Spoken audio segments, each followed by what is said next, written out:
Packer Nation, I know, yes, we were all hopeful that we would send Dan Campbell and his extra red nose at Lambeau Field that night, packing back to Detroit, and we'd be recapping the inevitable playoff loss against the San Francisco 49ers and the beatdown there. But hey, life doesn't always happen that way.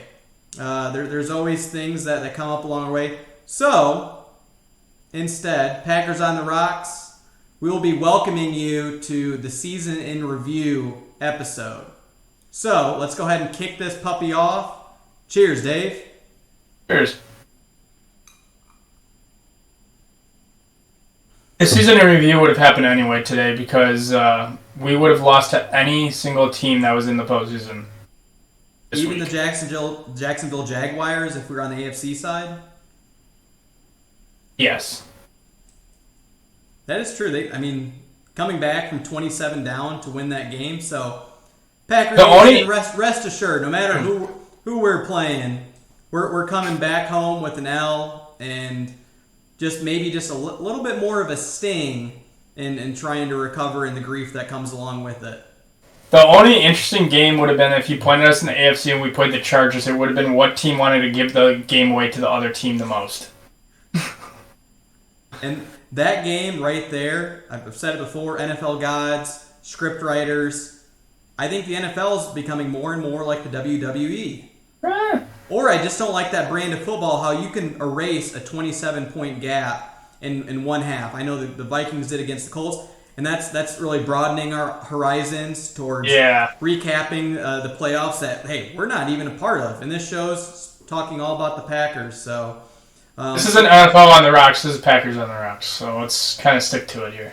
We may expand at some point, but for now we're going to focus on what we know and what we know well. And speaking of which, a good place for us to start with this episode and this season review is really just a reflection and starting with, hey, what were our expectations coming into this season? I know we were talking before this show, and I was searching through my text history of, hey, did we actually put it in writing, what we thought our win-loss record was going to be, where we saw ourselves going? But Dave, if you can recall from many months back, what did you expect from this team in training camp? I think I had us at 10-7, whereas fringe NFC North / firmly in the wild card. I knew there was going to be young talent. I knew Devontae was going to be hard to replace. But I didn't necessarily think it was going to be this much of a regression. And then from all things in camp, the defense was dominating. Well, now we kind of realize why the defense was dominating. With an offense that took until week 10 to get into the rhythm and for players to come into true form. So you thought 10-7? Is that does that lead to a wild card loss against the 49ers, or is that a divisional loss against the San Francisco 49ers, or maybe the Tampa Bay Bucks? Yeah, either way we're losing the 49ers. It's probably depends on kind of what seed in the wild card. What was 10-7 got you? That was a 6 seed or something like that? Yeah. So I just don't see, even if obviously this was preseason when we were talking about this stuff, so, if we somehow in the middle of the season it turned into 10-7, I would still not have confidence in this team, but preseason confidence 10-7, I think you win one game and then you kind of sputter out. It's kind of like a division loss. We just didn't have the firepower and the experience to make a huge deep run. I wasn't expecting that. I was kind of expecting building blocks for next year. I thought we'd at least make a 3-4 peat run at the NFC North, and the title would stay with us.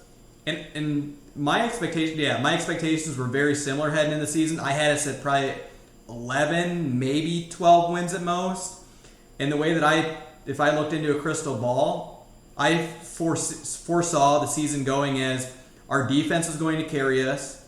On paper, I thought, and I know we talked about this on many occasions in training camp and OTAs, this is a top 5 defense. All we need to do is put up 17, 21 points a game, And that has to be able to get us to 10, 11 wins, and you run the offense through Aaron Jones, and Aaron Rodgers makes a couple of throws, and we'll be sniffing the playoffs easily.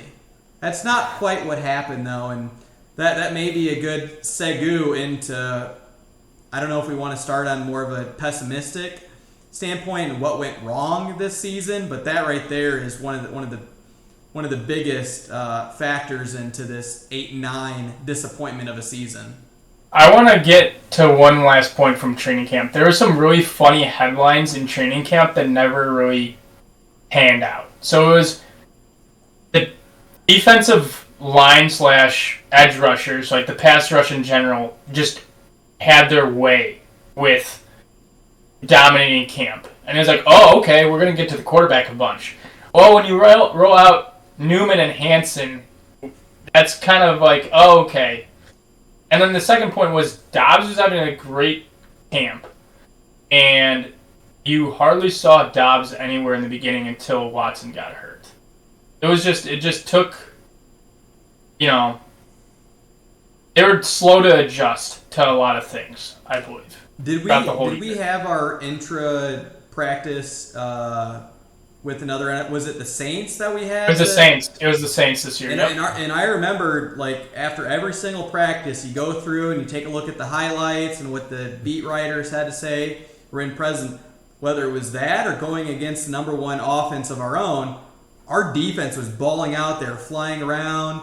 Rashawn Gary, we thought his trajectory was Defensive Player of the Year. So that's 110%. Romeo Dobbs looked like Randy Moss in the flesh. Like I know you jumped on his bandwagon pretty hard there. Like we got our one. Maybe Christian Watson won't quite be where he's projected to be, but like I'm a big believer that Romeo Dobbs can help fill some of that void which you had mentioned of Devontae Adams and those massive shoes he left. Yeah, I think he's still on a good path, Dobbs, and I think Watson makes the splash plays, but Dobbs has always been the consistent guy. So it'll be interesting for year two, but kind of leading throughout the year now, like that kind of set the tone for kind of the rest of the year. It was just kind of coaching decisions in general was slow to jump on trains and slow to make adjustments. And saw that week 1 we were pointing 8 yards off the line of scrimmage and you get burned, and we're still doing that week 8 until it's like, maybe we should switch it up. We're under 500. Like I was pretty surprised when the All Pros came out last week and it said Jair was second team All Pro. I'm like thinking to myself, he only had like 5 games where he was allowed to do whatever he wanted and play Jair ball. He played most of the season abiding to Joe Barry's basically Mike Pettin defense of we'll let you paper cut us and bleed us throughout the field, but we're not going to let you take a deep shot on us. And there's so many times that he's playing 8 yards off. Rasul, I'm happy he played that sort of soft zone because that's when he was getting his pick sixes last year. But that's probably one of the biggest things that went wrong all season long is our hesitation to make the necessary corrections that are blatantly obvious. I don't know if you have like a PhD in football, Dave, or if you coached at a professional level, but why is it that I'm able to see it, you're able to see it, and so many others, starting at one of the top 3 reasons what went wrong is Joe Barry's defense and his philosophy of not playing player to the player's strengths. Yeah, and we were talking about this until it became mute with Eric Stokes' injury, but Douglas has a boundary cornerback. It's like, okay, Douglas doesn't have it at the slot corner. Like, move him to the boundary. He's better at the boundary. Until Stokes got hurt, that never happened. And just overall, like, defense or offense, we never dictated anything this year. It was like, okay, the offense is really good with Aaron Jones. Well, you got 8 carries today. Like, we struggled to do what is best for the football team this year. Like, okay, our corners are good at press man. Let's play them 10 yards off. Like, or 4-man pressure and 10-yard cushion, or hey, Jones is feeling it, but he only got 6 carries today. Like, it was just one of those years. And you want to know the saddest part about all of that?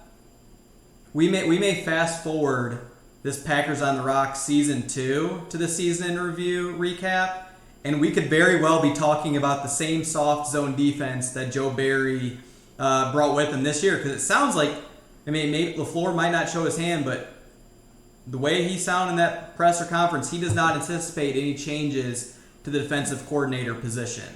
And here's like a good question for yourself, Dave. So, reluctant to change all season long, and I can't wait for the day. I brought it up before that 94. Somebody else is in that jersey. KGB for all I care, or somebody else. Jarius Wynn from our Super Bowl team in 2010. But my question is, reluctant to change. You had Lowry in there on first team, base defense all season long, and then we see Wyatt flash these last couple games. My question is this, and I know it's pretty long-winded. Do you think Wyatt just wasn't ready until that time, or we should have just threw him into the fire and his learning curve would have adapted much quicker than waiting until one of the final games of the season for an injury to happen to give him more than 8 snaps a game? I think he was struggling early on. I actually do. Like his 2 snaps that he got early on were not the greatest. Even the practice and camp reports on him weren't particularly great. So I think they had a lot of youth already on the team, and I think they're like, let's roll with a veteran here, especially when you have Walker right behind Wyatt, let's just say. So maybe their thinking is, okay, we'll have Lowry, who's experienced, kind of plug a hole, and Walker can shoot the gap. Where Wyatt, okay, well, what happens if Wyatt gets freight trained and then Walker can't hold up? I think they were just more afraid of having too many rookies and too many key roles. They wanted to lean on a little bit of experience where they could. Even though we know that Lowry gets blown off the ball for us. That's a great take, though, because if you think about it, Wyatt's game is a lot more taking chances and wanting to swim the offensive lineman and get in the backfield, which, you'll win some of those snaps, but you're also going to be washed out of the play. You're leaving a hole. And we saw it wasn't also until later in the season and seeing these rookies pan out. That's what went right. We'll save that for later. But Quay Walker had a tough time getting off blocks until late in the season. So tell you what, that's probably one of the better things that Joe Barry did, is waiting to unleash one of the first round picks in Devontae Wyatt. And keeping it on the note of the defense. One thing that I made a note of what went wrong, and this is on the player side, not the coaching, even though we can continue to bash Joe Barry and having his 7 first-round picks on defense, is the amount of players that regressed this season. I mean, there's at least a handful or 10, and a lot of them are on the defensive side of the ball that, hey, we fully expected them to be at that same level, if not greater, and they took a half step back or even more. Like, I know I have my list of regression players, but Dave, what are your thoughts on the defensive side for players that didn't live up to the hype? I think it was just about everyone, right? It was Savage, Amos. I mean, you can't really fault Jair. Douglas took a step back. Stokes took a step back. Campbell took a step back. Just about damn everyone. Clark took a step forward and then a step back and then a step forward as the season. But that's how Kenny goes, though. Usually it's true. He has nice little quiet streaks throughout the season. You're forgetting our DPOY candidate who was out after the Lions game. Rashawn Gary, I don't know. He's interesting because I think he took a step forward in his pass rush skills. But then his run defense and setting the edge, I don't think he did all that well at times. No. Yeah, I mean, defense definitely changed when Gary went out, though, right? So it's kind of like Gary's always going to take chances or get washed out in the run, but you pay Gary because he can disrupt the quarterback and create those splash plays. But on the opposite end, I thought Preston took a step back. And look no further than our watch party and us digging and burying Preston Smith the whole entire second half and watching teams attack him. They were running straight at him, and he looked like 2 steps slow with $1 million on the line, and he's like, nah. I've got my 8.5 sacks. I'm ready for that offseason, baby. But switching to offense, one thing I got really tired of throughout the whole year of was every single time they mentioned Watson, they showed the friggin' Vikings clip. Every single time. It was like, oh yeah, he's bouncing back. And every single game showed the stupid Watson drop. Like, okay, it happens. Like, he's had probably, a top 10% rookie year for a wide receiver in the last 10 years. It was like the preview of every single game. In the first quarter, hey, the Fox or CBS or NBC broadcast, hey, we got to cut it to the Christian Watson drop in Minnesota. Yeah. Have we hit that clip yet? No. All right, let's pull it out again here in the second half, sort of deal. You talk about bleeding that and beating a dead horse. I mean, it's almost every single game they're showing it. I thought of this though too, because that is more so on the what's went right, and I think Packers on the Rocks, our glass is half full, or we're at least happy to have a glass. With Christian Watson, riddle me this, Dave, because I was thinking through our past WR1s. It took each of those up until about like year 3 or year 4 for them to fully hit stride. Like, we can start with Greg to James to Jordy to Devontae. None of them had the type of year that Christian Watson experienced. And Christian Watson really only had like a half season of production. The funny thing is, if you look at like second round wide receivers that are like developed into great players for the Packers, so Cobb, James Jones, Greg Jennings, Devontae Adams. So Watson surpassed all of those in production. The funny thing is, Romeo Doubs' numbers are almost identical to Greg Jennings' numbers as a rookie wide receiver. Around so it's like, okay, 500 yards, about 3 to 5 touchdowns. Yep. So it's like, okay, so you hit on Watson, who's your home run threat, but the guy you drafted in the 4th round can also be one of these guys that is on the list. Okay, at top end, Devontae Adams. Okay, glad we will take that in a heartbeat. I'm talking Romeo Doubs here, sorry. And bottom end, you're talking like a James Jones type, which James Jones was very productive. Couple 12 touchdown seasons, 1,000-yard season, like. So we have 2 legitimate guys that are going to be monsters in Green Bay for the next 4 years. I don't think Romeo Doubs will continue at the drop rate that he has been and have as many drops throughout his career as what Hoodie Jones did. Hoodie Jones was plagued with drops, really from the start up until the end. Maybe not that last season when he wore the hoodie every single game, his drops went away. Yeah. And Romeo had his drops in his rookie season, but hey, if that's the floor for a 4th round pick, sign me up for that any day of the week. I think that's a good actually transition just to talk about the rookie class in general, right? That's a huge like what went right. So you have, we'll just go kind of in order of how they were picked is kind of what makes sense to me. So you have, yeah. So what? Walker was 22, right? It doesn't matter. It doesn't matter. We gotta be accurate. Anyway, so Walker is going to be a hit. Like, he's just... Oh, his ceiling is all pro. I've said it before. He has a Rashawn Gary type ceiling. And I know, and he apologizes to social media. He called up the athletic trainer. I'm not kidding. Like, I believe he has Roquan Smith type talent. I mean, he just flies around the ball. I mean, he was creating forced fumbles. Towards the end, they were sending out blitz packages. He has that it factor, and he was like a really top linebacker for coverage. I think his completion percentage against him was like one of the best for the linebacker and safeties in the rookie class. And then you have Wyatt. He did make the all-rookie team. Yeah, and then you have Wyatt, who I think is more of a question mark, and that's not in terms of his ability. It's just we haven't seen much from him. Yeah, the guy played 8 snaps up until like the last 3 weeks, and you're like, all right, we saw him get like 1.5 sacks over that nice run the table 2.0.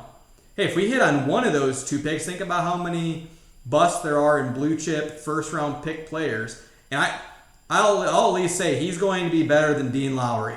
Sorry, okay. That'll be one of the last time. Hopefully, I'll have to mention that name. Yeah, I mean Dean's not going to come back next year anyway, so that's fine. He will be the next Dean Lowry. That's his floor.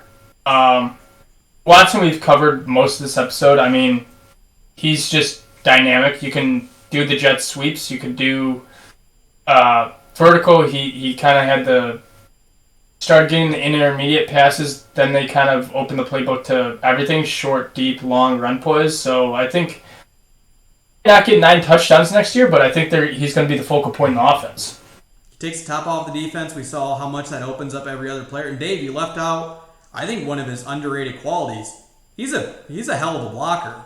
I saw many times where he's not afraid to. I'm not going to say he's the new Alan Lazard and being that type of player, but I can almost see you putting him in line at times to make some of those crackback blocks. The guy's 6'4" and 215 plus pounds. So you just talk about an all around player. I don't want to go projecting or putting ceilings or floors on this kid, but I'll tell you this: when the season started, I didn't expect him to come out. Even just having the type of production in a half a season is what he did. So, if anything, that's 100% what went right with Christian Watson and his progression, and as Aaron Rodgers says, evolution, which we'll save that for another episode. But the Christian Watson factor alone could be a big reason why 12 may want to come back. I mean, I think that plays a part, him and Dobbs. I mean, just get those guys fully healthy. Dobbs could block too, and Dobbs catches with his hands and crisper route runner right now. But and then the guy that kind of went, I guess, unnoticed by some that might not be kind of zeroing in on certain players, but Enigbare, man, he could be a legitimate third pass rusher. That's not our third round pick. Our third round pick is Sean Ryan. Are we gonna? Well, our third round pick is Sean Ryan, who was suspended and looked like couldn't get on the field. You're skipping over our notorious third round pick bust, which that should that's just tell good. Right. That should just tell Gutekunst that trade that damn third round pick, because there is like 8+ years of that thing becoming a straight dumpster fire. Just package it with anything, like 2 fourths or a fifth and a sixth, like any. Just get rid of it. Just burn. If they give us a third round compensation for anything, you should just be like, here, no, you could just. We don't want that. You could take it back. Maybe Ty Montgomery is the last pick that we had in the third round that actually did anything. So maybe that was probably intentional for you to skip over the third, but then you also skipped over the fourth with our future right tackle. I would like to think. Right. You're correct. I'm sorry. I should let you handle the draft, because once it gets out of the draft, I forget what order they're selected. After Enigbare, then you'll have to pick up after me, because then it's like Ford and a couple other players that not coming off the top of the dome. But Zach Tom, that goes back to what went wrong. We saw it in training camp that he was part of our best 5. Yeah, it'll create some off-season decision-making, I think. Kind of, Yash is a restricted free agent, so they could throw the tender on him. Second round tender. And then Bakhtiari's due a lot of money. And so we'll see. But I think Zach Tom should be best 5. But, I mean, if you bring Yash back and you bring Bach back, then you have 3 guys that could legitimately play right tackle or left. You have Yash and Tom that could go right tackle or left tackle. So you'll have 3 starting quality tackles. Just as long as, as it stands today, we're paying our left side of the line. Like, what percentage of the salary cap right now is going towards just those 2 positions? It's a pretty high percentage, I would think.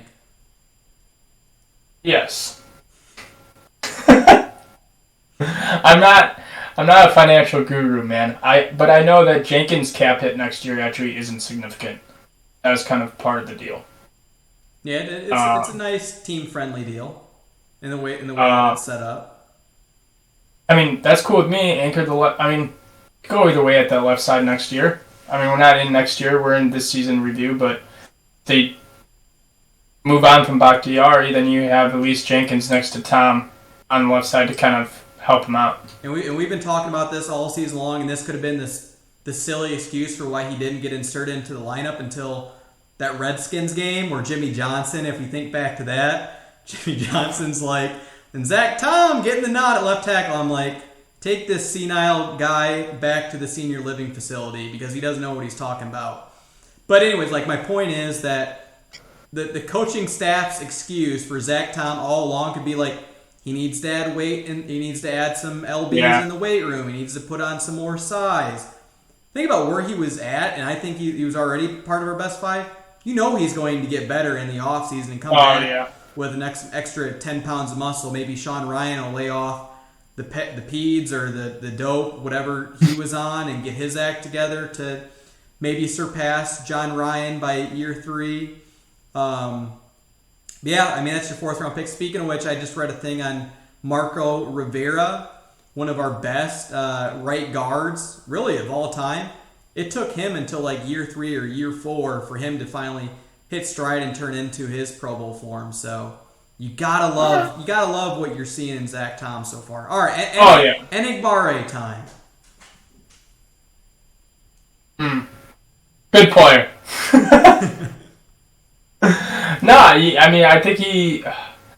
I think they'll edge rusher is high on their draft list. I don't know if they bring Preston back. I think he might be a cap casualty if he will. So I think there's a possibility they still go edge high in the draft to bring someone in. So I think he's not quite edge rusher 2 yet, but I think going into year 2 he'll be firmly in that rotation of edge rusher 3 that sees the field a lot more. And then thankfully that Gutekunst brought in Justin Hollins, who I thought added some much needed second half of the season pass rush ability. And Enigbare, though, for a 5th round pick, and what he cooled off, I thought, as the season went on, but replacing Rashawn Gary out of the gates. And there was some PFF stats that they had about him later on in the season that he had some of the most pressures out of the rookie class, or his win rate. He had the most pressure rate out of the rookie class, yep.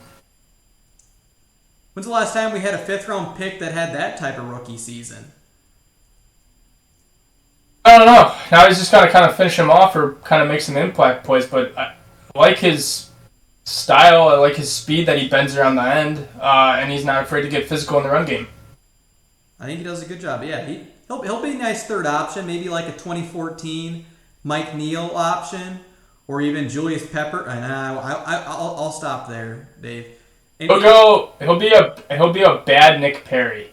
Nick Perry after he got his contract extension. After that 12 sack anomaly of a season?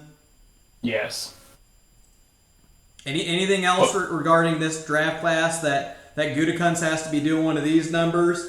Crossing his arms behind his head and kicking his feet up, saying, like, licking his chops, Moha, this has to be my best draft class that I hit on. And look no further than that Lions game. We were leaning upon that rookie class heavily. It was like the players of old and yesteryear versus like our current draft class. It's like, hey, you're no longer a rookie. We need you to win this game.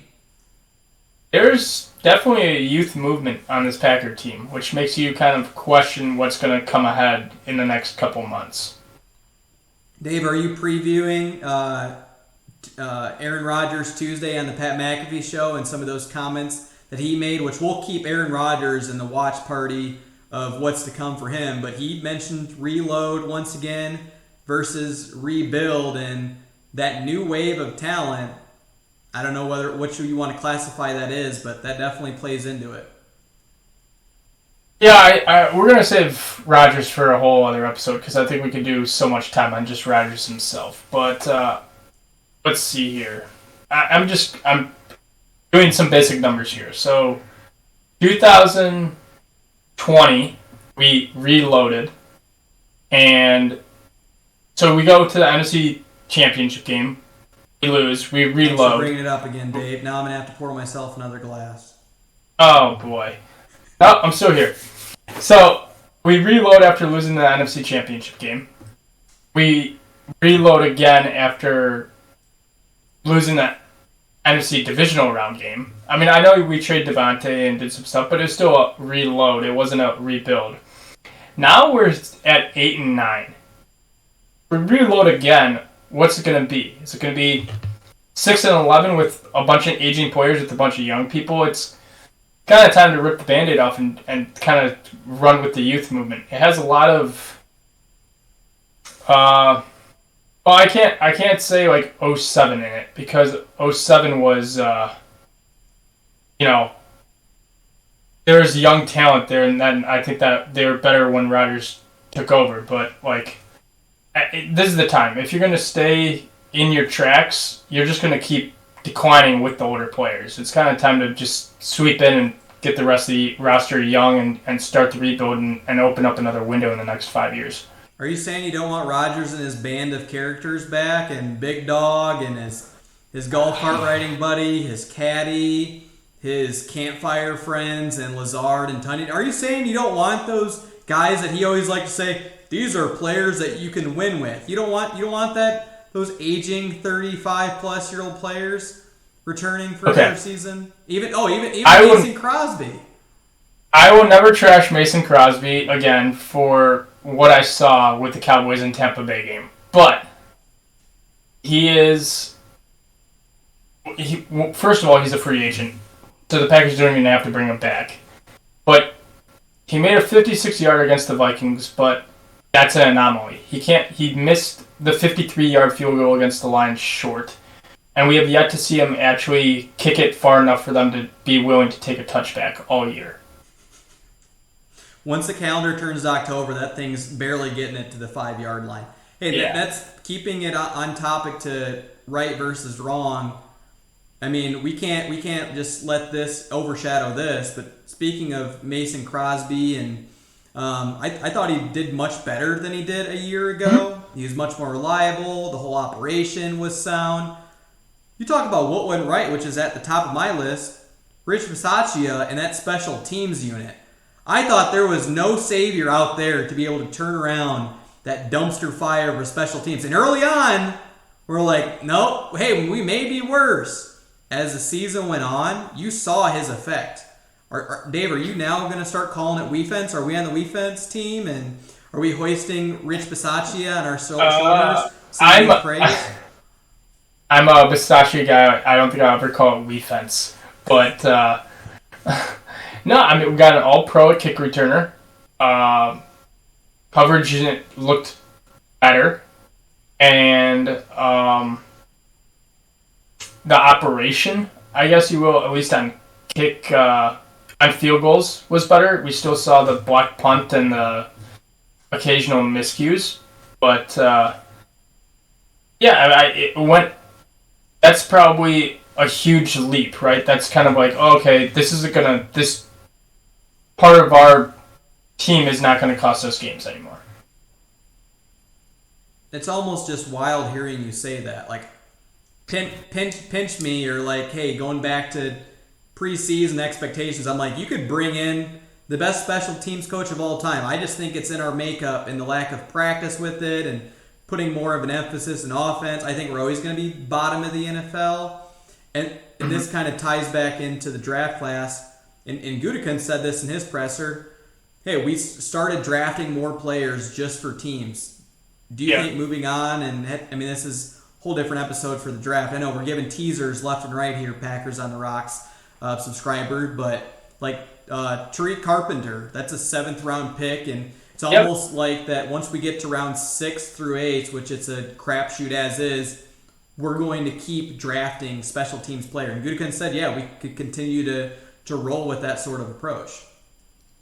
Well, I didn't know they added an 8th round to the draft, Jordan, so that's news to me. But anyway, Goody said he's willing to go the draft avenue for players, but he also said he's willing to bring in those cheap deals in free agency to look at teams as well. So I think it's we're just, a middle of nowhere town in the Midwest, man. We're slow to adapt in coaching. We're slow to adapt in GM philosophy. We're slow to move on from players that are, usually our philosophy has been, 1 year too early instead of 1 year too late. Well, that's kind of changed a little bit. So we're just kind of been slow to adjust the last 5 years, I think.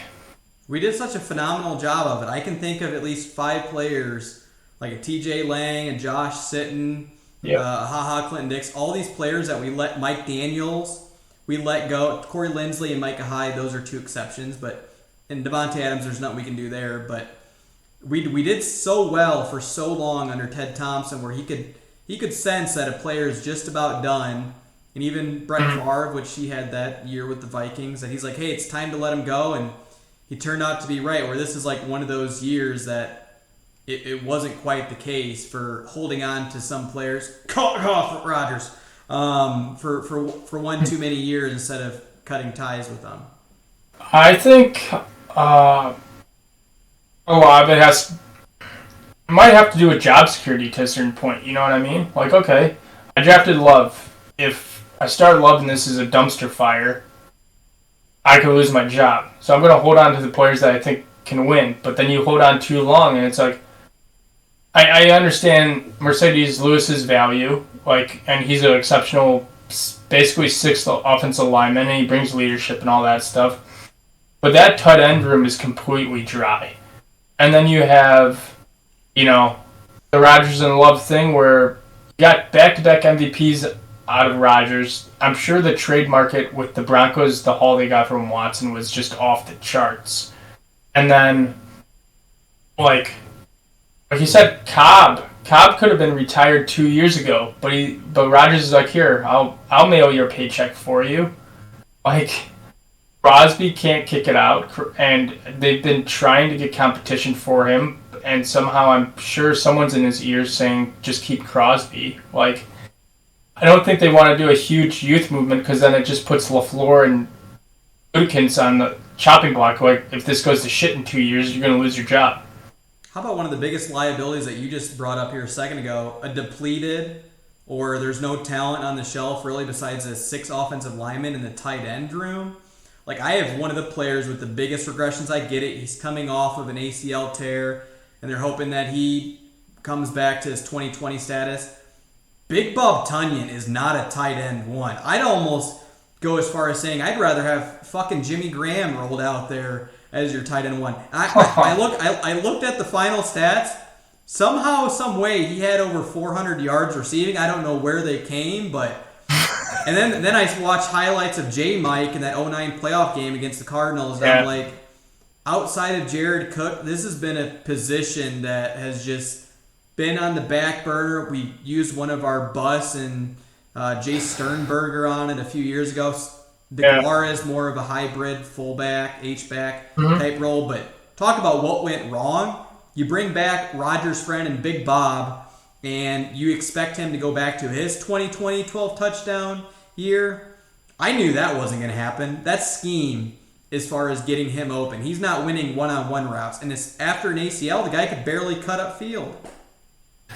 So I'll give you kind of one last thing before we wrap this whole thing up, but it's really funny in Rodgers' presser how he mentioned all of his buddies, and all of his buddies are in decline. He's like, oh man, yeah, I'll come back, but like, I'll tell you who the core of this group is. It's Lewis, Cobb, myself, Crosby, Tunyon, and Lazard.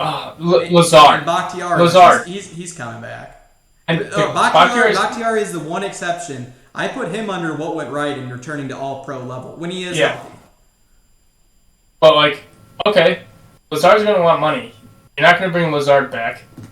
Cobb, I don't really see a reason to bring back. Crosby, I don't see a reason to bring back.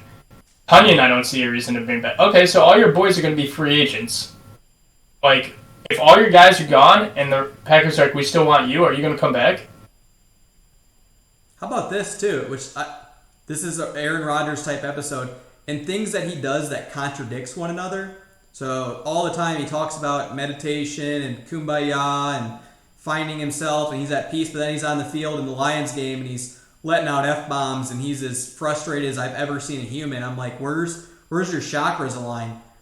What just came to mind is Aaron Rodgers on the Pat McAfee show, and I get it, we're supposed to keep an episode to it, but anyways, Aaron Rodgers on the Pat McAfee show talked about how I don't want to be a part of a rebuild. Well, hey, Aaron, you're contradicting yourself, because if you don't want, like, you want to come back and you don't want to rebuild, well, hey, if you bring your cast of characters with you, your band with you, That's a rebuild, buddy, because those players We're gonna are on the suck. down and out on their last leg, on their last toe. Yeah. All right. So last question for you, Jordan, and then Oh no. and then we'll be into the off season. 8-9, 8-9 with Rodgers of exactly how this season went, or 8-9 with Love. Which would I prefer, or do I think we're having the same record regardless? No, I'm saying if we started this year, and there was two options. Rodgers was either traded in the offseason before the contract. We had to start Love, or Rodgers started, he broke his thumb, and they had to IR him for the rest of the year. Would you rather go how this year ended with Rodgers starting every single game and we just end 8-9, or would you rather have seen Love and still go 8-9? I wanted Rodgers gone after that playoff loss against the 49ers. I've been riding with Love for at least a year now. Yeah. So I'm going Love all day. I want something fresh and new. Dave, we've been watching the same TV show, the same movie we're popping into the DVR like it's 50 First Dates and Adam Sandler now for 3 straight years, and having these playoff losses and Aaron Rodgers leaving the field looking all mopey and looking very old. I'm like, he needs to be in a warm weather state. Go play for the 49ers or go play in a dome, because I'm going J Love 10 times out of 10. No He has looked old and cold a lot the last couple of years. But Jordan, it's always great chatting with you. Packers on the Rocks. Join us next episode for Rodgers Watch, Rodgers Talk. What went right, what went wrong, a lot wrong with Aaron Rodgers. Are you sure 40 minutes is going to be enough, or is this going to be an extended episode? We may have to extend it for 80 minutes.